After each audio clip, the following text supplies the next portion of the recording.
Many of us have experienced not being able to sleep at night. Or we wake up in the middle of the night and can't go back to sleep. We end up staring at the ceiling. We keep tossing and turning for many hours, and the next thing we know, it's time to get up. It's frustrating, isn't it? And we're lucky if it happens only once in a blue moon. But when it becomes a regular thing, it could be a serious problem. On the program today, we'll talk about insomnia, how to avoid it, address it, and treat it. I'm Dr. Freddy Gomez. Welcome to Med Talk Health Talk right here on CNN Philippines.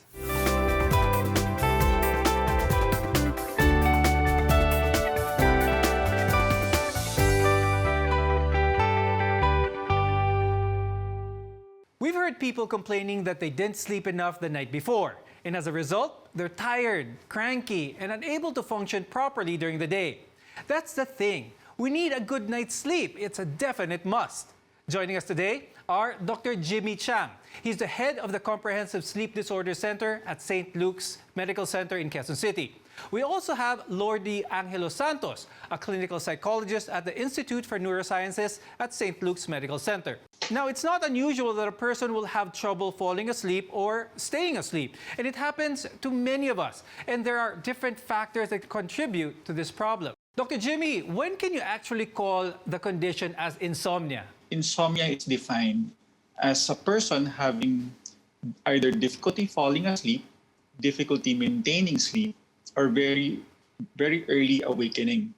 And it has to be in a context that the patient has enough opportunity to sleep, and it causes daytime impairment like headaches, mood problems, and functional problems during the day. When we talk about insomnia, may tatlong klase yan, di ba, Dr. Jimmy? We have the acute, the chronic, and yung mga other insomnias. Now, let's talk about each one of them and explain each one to our viewers. Let's start first, Dr. Jimmy, with acute insomnia. Ano ba ito?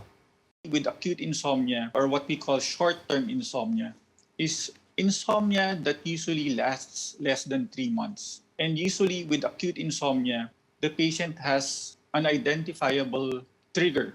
Now, given the period in which a person is having trouble sleeping or staying asleep, acute insomnia may be triggered by something temporary like stress. Now, we'll discuss the different causes of that later on the show. Pero pag-usapan naman natin, Jimmy, ngayon yung chronic kasi nagiging problema kapag chronic na ang insomnia. What is chronic insomnia? What time period are we talking about here? Chronic insomnia is defined as sleep difficulties at least 3 days in a week that last more than 3 months.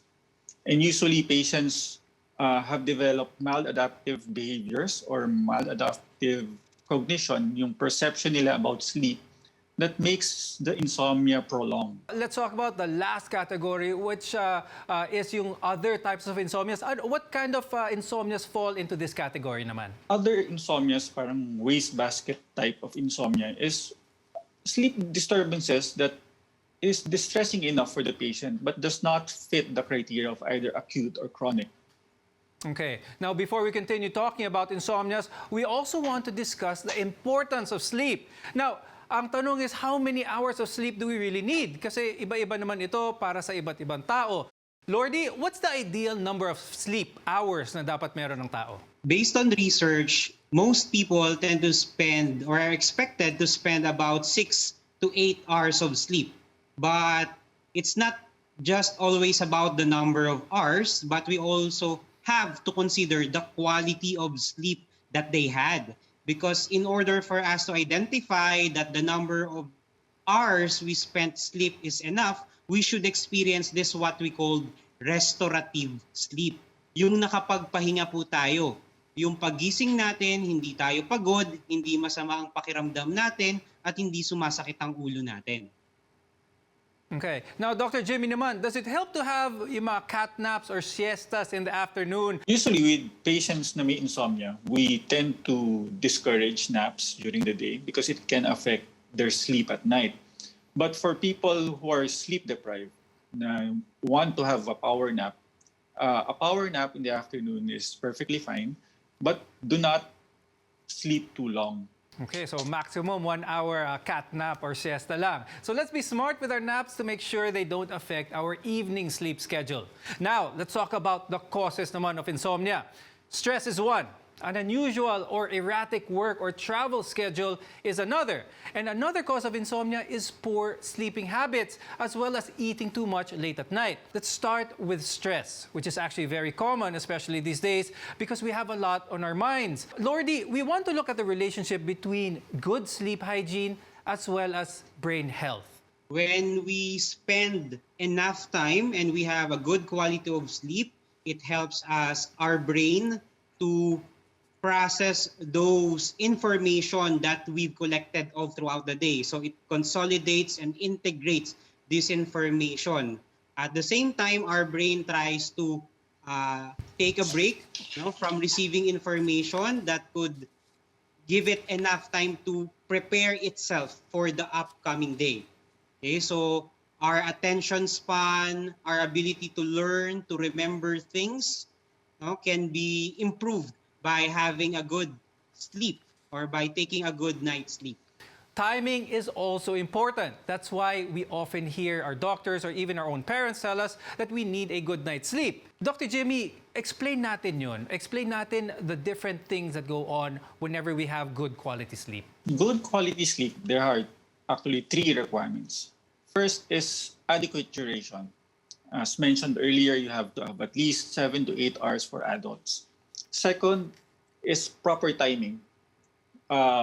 Nighttime sleep is definitely better than sleeping during the day because you're going with your internal body clock. And the third is yung quality of sleep, yung depth ng sleep mo. Dapat napapasok mo yung deeper parts of your sleep and there's a cycle that you go through during the night. Lordy, paano naman yung mga who have to travel to a different time zone o yung mga nagtatrabaho sa night shift, yung nag-iiba yung rhythm ng kanilang tulog and they have to sleep during the day because they work at night? How can they manage this kind of setup?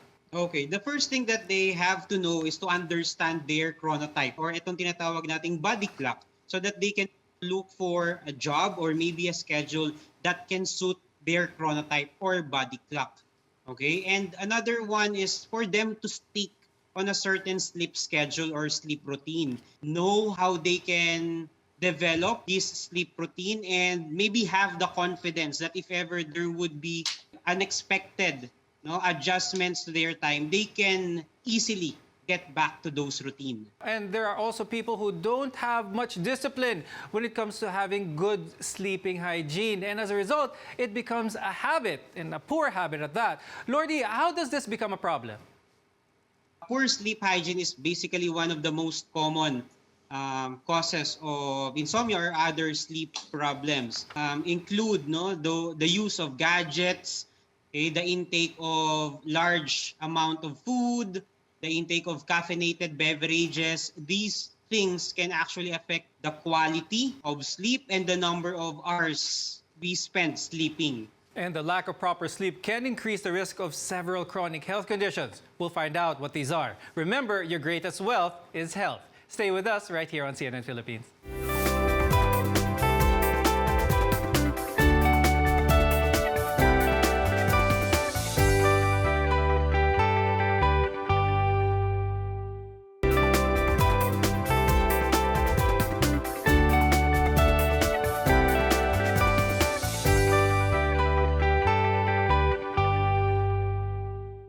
Better health and wellness can be achieved through a healthy lifestyle. And there's more to that than eating a well-balanced diet as well as exercising. Sleep is important too. Welcome back to MedTalk Health Talk. Today, we're talking about a very common sleep disorder known as insomnia.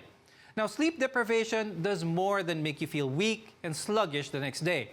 According to a report prepared by U.S. health officials, people who get less than 7 hours of sleep per night have an increased risk of the following conditions: obesity, heart disease, diabetes, stroke, depression, arthritis, and kidney disease.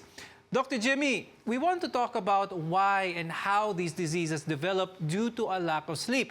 Unahin natin ang heart disease and stroke. How can a lack of sleep eventually lead to these diseases? During sleep, blood pressure in your heart rate goes down a little. That's what we call dips in your heart rate and blood pressure. It's supposed to help your heart. It protects your heart. It lets your heart relax a little. Now, sleep deprivation deprives the heart from this protective effect. And therefore, parang nangyayari, nag-overtime ngayon yung puso. Sleep deprivation is also pro-inflammatory. Dahil doon, tataas yung mga risk na magkakaroon ka ng blockage dun sa mga ugat. People who sleep less than 6 hours, may studies na nakita na may 20% increased chances of heart attack sila. Okay, now what about very common ito sa Pilipinas, yung diabetes? So how does sleep deprivation or even insomnia affect one to develop diabetes? Sleep deprivation, it affects the hormones that controls yung blood sugar natin.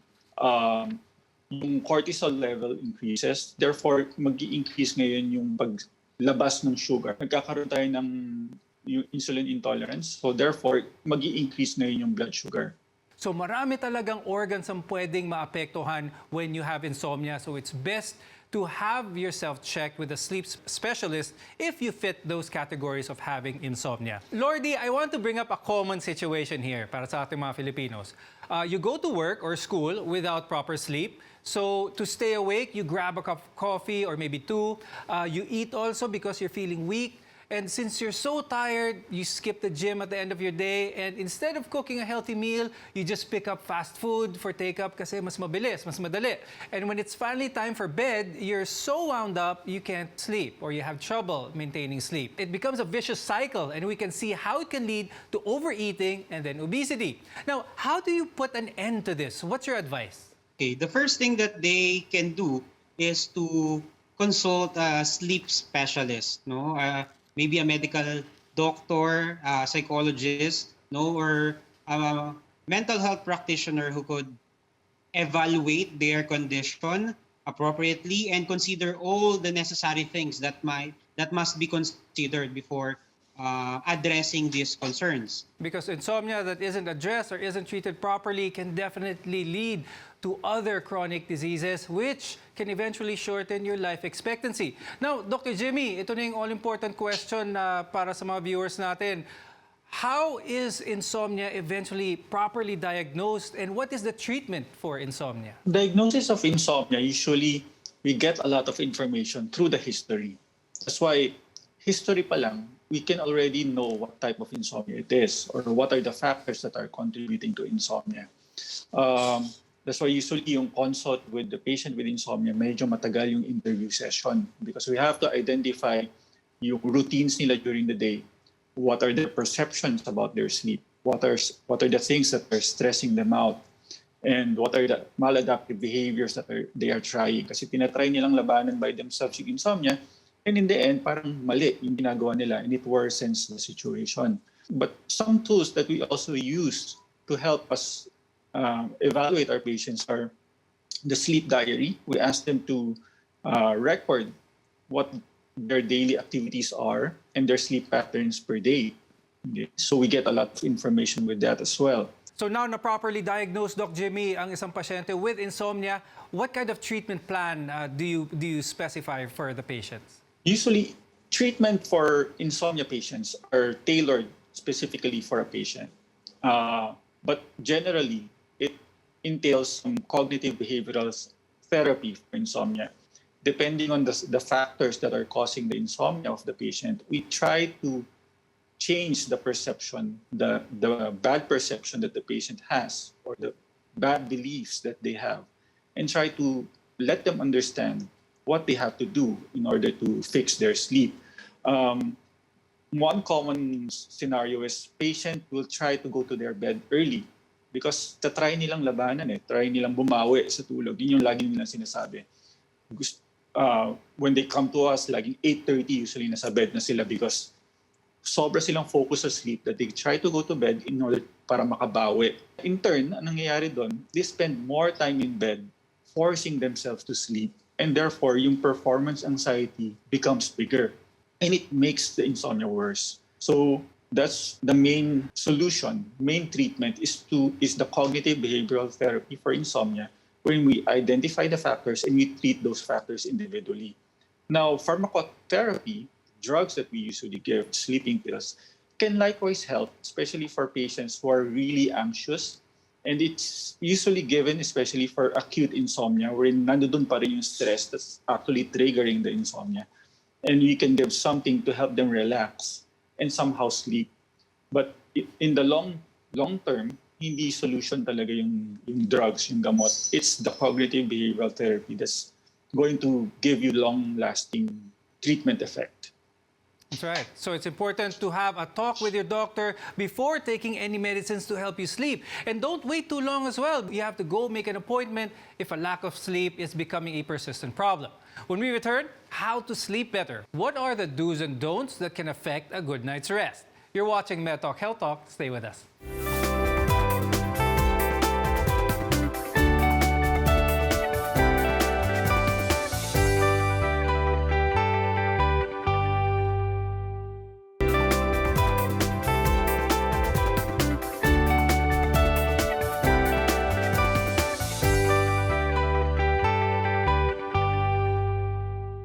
Your health is our priority here on MedTalk Health Talk. We're talking about insomnia, a very common sleep disorder that needs to be addressed sooner rather than later. I'm Dr. Freddy Gomez. We're going to encourage all of you watching us to make sleeping an important part of your day. So now we want to discuss how we can all sleep better at night.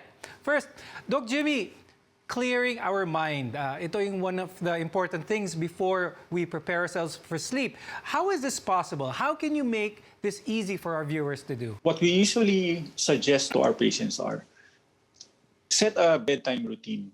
About an hour before going to bed, you have a relaxation routine in preparation for your bedtime. Hindi yung right after work, you have dinner, then you go straight to your bed. Mangyayari kasi nun, masyadong active pa rin yung brain mo, then you end up in bed planning or thinking about what's happening in your life, ano yung plans mo for the next day, your work, etc.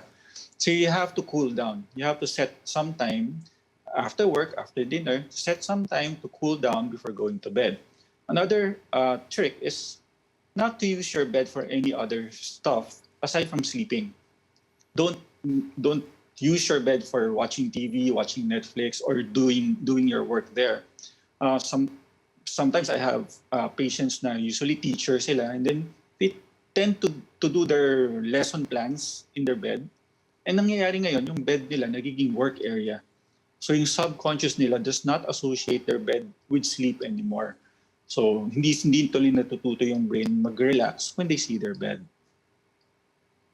Now, watching what you eat is another good tip for those wondering how you can sleep better. What's your best advice, especially those tea and coffee drinkers, Doc Jimmy? Usually don't take anything with caffeine after lunchtime. For sensitive people, even after 12 hours of drinking caffeine, pwede pa siya maka-effect. So with patients with insomnia, sinasabi namin usually after lunch, avoid anything with caffeine na. And aside from watching what you eat or drink, make sure you're not going to bed hungry either, because that can affect your sleep as well. And one more important thing, stay active, which may sound contradictory, but it does help. Lordy, let's explain how exercise affects sleep. That's right, sir. No, that we need to have some workout within the day. We have to engage in a certain form of exercise within the day, but not before bedtime. So basically what exercise does is it keeps our body active. It burns excess energy. No, for example, all throughout the day, you weren't able to engage on other activities that you usually engage in. Then having a good workout routine can actually bring out those excess energy so that when we reach our preferred bedtime, we can now initiate sleep easier. So aside from that, it also releases feel-good chemicals within our body. So it makes it easier to perform relaxation exercise before bed. Okay, so we can immediately initiate a good night's sleep. And with that, we've come to the end of our program. Sana marami po kayong natutunan. Maraming salamat, sleep specialist Dr. Jimmy Chang and clinical psychologist Lordy Angelo Santos. We're glad you were able to join us today on MedTalk Health Talk. And to all of you watching us, listen to your body. You need rest at the end of the day, so sleeping well affects your mental and physical health. I'm Dr. Freddy Gomez. Until next time, thank you for watching.